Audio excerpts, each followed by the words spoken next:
A pessoa, ela precisa estar no lugar certo e ela precisa ter a convicção de que o que ela está fazendo agora faz parte do chamado de Deus para ela como indivíduo e também contribui para o chamado coletivo. Então, assim, na verdade, se você ama essa pessoa, se você é correto e quer o bem dessa pessoa, você não dá essa posição para uma pessoa que não tem essa capacidade. E se isso não estiver alinhado, em algum momento, a pressão que a liderança exerce sobre o líder, ele acaba expondo essas falhas. E isso aí a longo prazo vai prejudicar a pessoa, vai prejudicar o seu time, vai prejudicar o corpo de Cristo, a igreja, a organização que você está liderando, a tua empresa, seja o que for. Vai prejudicar até a tua família. Let's go!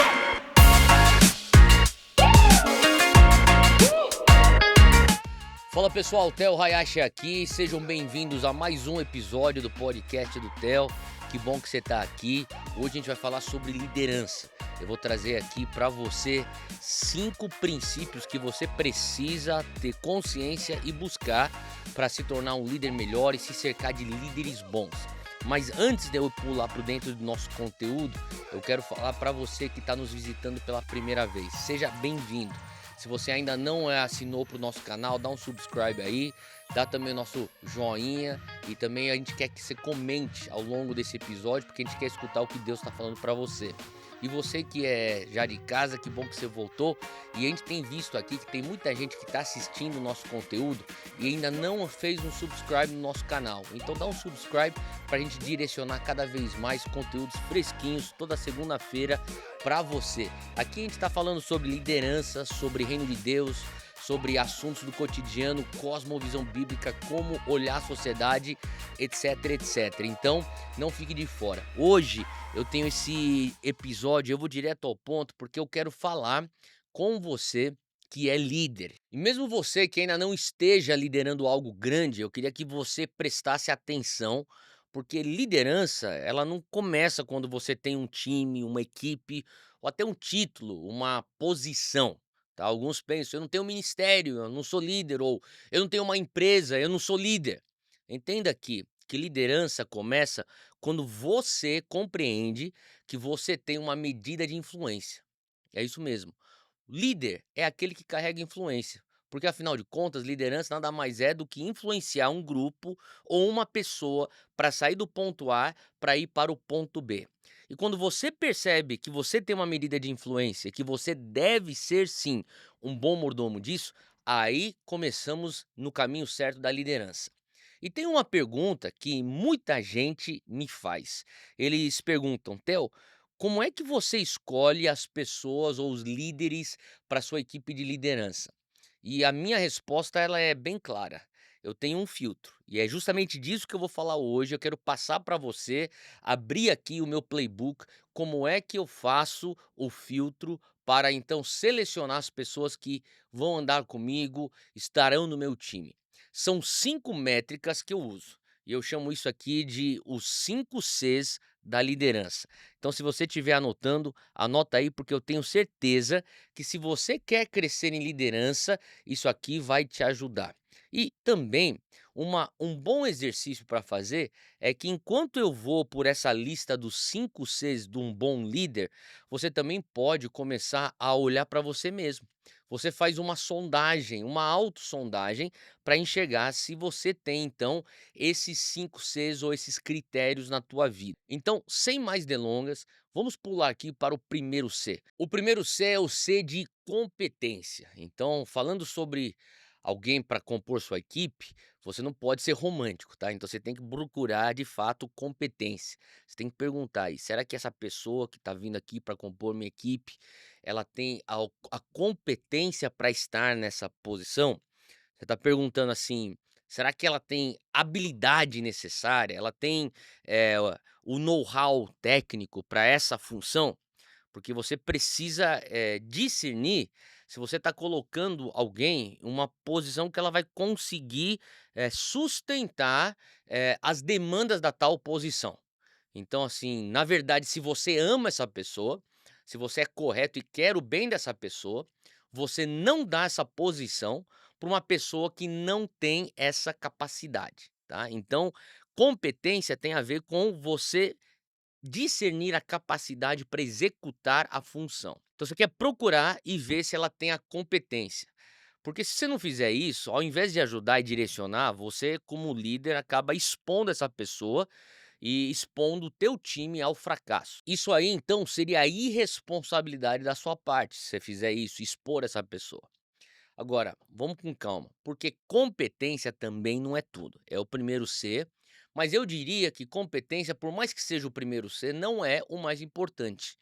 O mais importante é o segundo C, é o C de caráter. E aqui eu quero ter certeza que ao meu redor, no meu time, eu tenho pessoas de caráter. Quando eu estou falando aqui de uma pessoa de caráter, eu estou falando aqui de uma pessoa que tem integridade. É uma pessoa que é guiada por ética.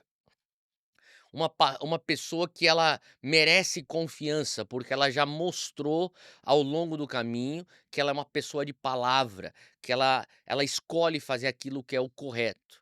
E você precisa ter o discernimento de que é melhor ter alguém, às vezes, se tiver que escolher, menos habilidoso, mas com um caráter sólido e que com certeza não vai abrir mão dos seus valores, do que alguém que possa até ser extremamente talentoso, muito habilidoso, mas com o caráter duvidoso.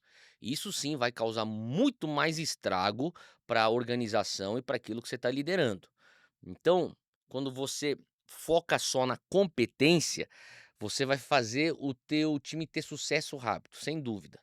Você vai atingir resultado, você vai atingir a meta, mas quando você pensa a curto prazo, talvez você pense competência, mas a longo prazo você vai precisar dos dois, caráter e competência, para sustentar então essa missão ao longo prazo.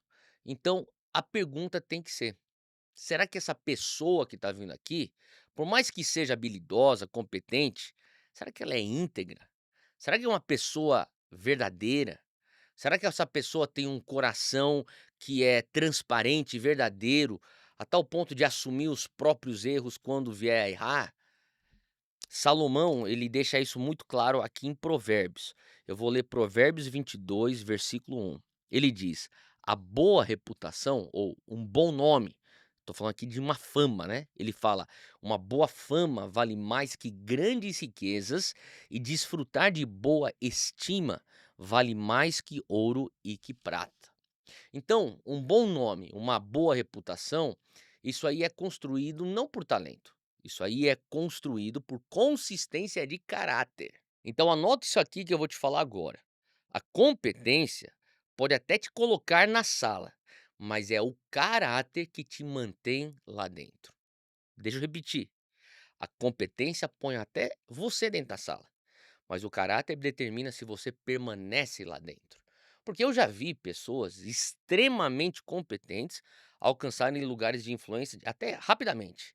E na velocidade que sobe, perderam tudo por falta de integridade, falta de responsabilidade, perderam por deslealdade, por falta de ética, por falta de protocolos. Então, eles acabam parando no meio do caminho, porque eles não conseguem sustentar aquilo que a competência vai abrindo. E o que vai definir de fato um líder no longo prazo não é só o quanto ele vai conseguir fazer, mas é o quanto ele é transformado por Deus e vai frutificando enquanto ele vai fazendo. Isso aí requer um caráter que é um caráter como o de Cristo. Então isso envolve uma vida com Deus, isso aqui envolve uma alma tratada. E quando eu falo sobre alma tratada, eu estou falando de uma alma que sabe liberar perdão, uma alma que não é insegura, que é segura em quem ela é em Cristo, uma alma que já tem sua identidade muito consolidada. Isso aí são sinais de uma alma tratada. E se isso não estiver alinhado, em algum momento, a pressão que a liderança exerce sobre o líder, ele acaba expondo essas falhas.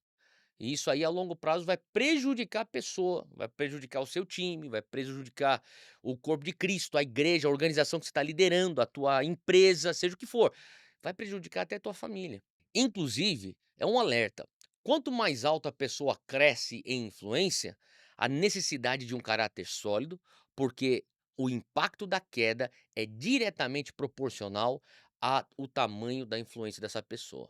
Então nunca negligencie o caráter em prol do talento ou da competência. cedo ou tarde a conta vai chegar para você. Então, o primeiro C é competência, segundo caráter, terceiro C é cultura, tá? Terceiro C é o C de cultura.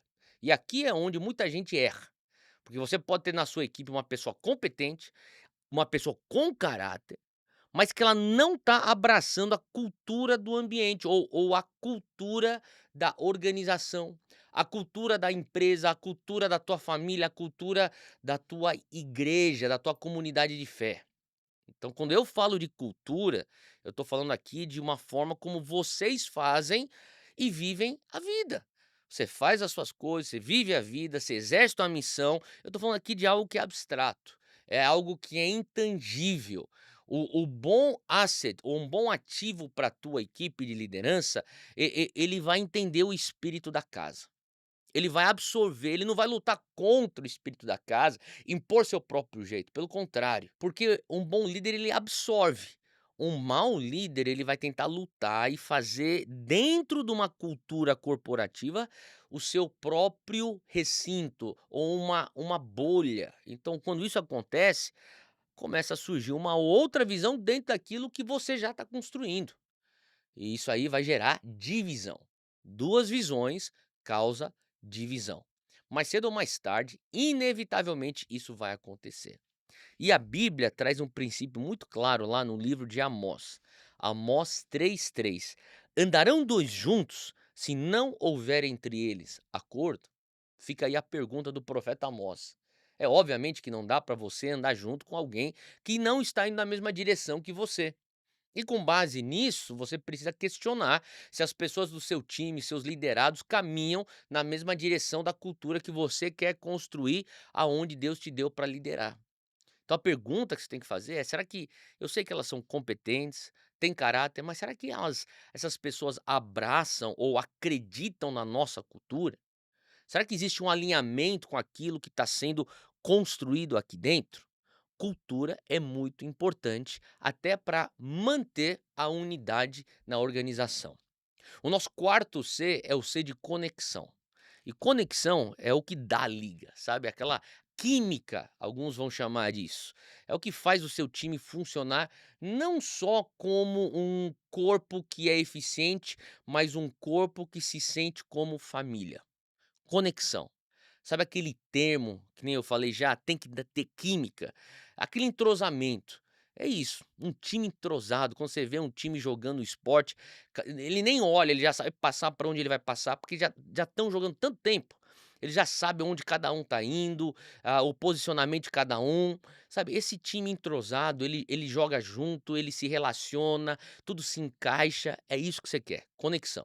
E se entra uma pessoa nova, com um coração ensinável, se você traz para perto uma pessoa que tem um coração maleável, que tem competência, que tem caráter, que abraça a tua cultura e que o grupo recebe e ele também recebe o grupo. Aí você tem conexão.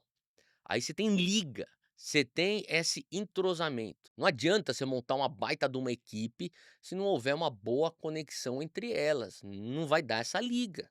Não vai funcionar. Tá entendendo? Conexão, então, ela vai envolver essa lealdade, conexão vai envolver essa parceria, essa confiança, e a conexão é um dos principais fatores para se criar esse sentimento de família. Dentro da sua equipe, você vai ter esse sentimento de: "Olha, o teu desafio é o meu desafio, a tua vitória é minha vitória, a tua conquista é minha conquista". Você precisa gerar isso, o líder precisa discernir se você deixa alguém entrar aqui dentro, será que ele vai ter isso, essa liga? Precisa ter essa sintonia, com esse entendimento de onde um ou outro está, isso aí tudo muito orgânico, né, sem precisar forçar, tá. Então, como líder, não queira o super habilidoso, sabe, a estrela do time. Às vezes a estrela do time quer tudo para ela, que o grupo tem que abraçar, e tem que ter esse líder novo tem que ter um coração aberto para abraçar uma nova família. Então, isso aí se encontra lá em Efésios 4, versículo 16. Diz aqui: "Dele todo o corpo ajustado e unido", ou conectado, o texto diz aqui, dele, todo o corpo, ajustado e conectado pelo auxílio de todas as juntas, cresce, edifica-se a si mesmo em amor, na medida em que cada parte realiza a sua função. Então você precisa proteger o senso de família da sua equipe. E conexão é fundamental para um bom funcionamento do corpo, e o mesmo é real para uma equipe, assim como a gente já leu aqui em Efésios. E daí chegamos ao nosso quinto C. É o C do chamado. É isso aqui. Isso aqui é decisivo. Porque você não basta ter uma pessoa que é competente, uma pessoa que tem caráter, uma pessoa que está alinhada com a tua cultura, uma pessoa que se conecta bem. A pessoa, ela precisa estar no lugar certo e ela precisa ter a convicção de que o que ela está fazendo agora faz parte do chamado de Deus para ela como indivíduo e também contribui para o chamado coletivo. Duas coisas. Ela tem que sentir: isso aqui cumpre o meu chamado individual e também isso aqui ajuda no cumprimento do chamado coletivo. E quando existe essa certeza, daí você tem graça. E quando você tem essa graça aí, você vai ter frutos, você vai ter frutificação. Agora, quando falta convicção do chamado, daí não adianta. Daí você vai trazer para perto uma pessoa que você tem que ficar convencendo que ela tem que estar lá. E você não quer isso, você quer a pessoa já convicta pelo Espírito Santo que sim, ela está cumprindo o chamado dela e que sim, ela está ajudando a cumprir o chamado coletivo. A pessoa pode até ser boa, para a sua organização, para aquilo que você está liderando, mas ela não vai durar muito tempo se ela não tiver essa convicção pessoal. Ela tem que entender que ela está cooperando nessa posição para o cumprimento do chamado individual dela, tá. Então não é só um, nem só outro, os 2. Da mesma forma, se a pessoa está cumprindo o seu chamado individual, ela está dentro de uma família, de um time, de uma equipe. E ela também quer se sentir útil para cumprir o chamado coletivo.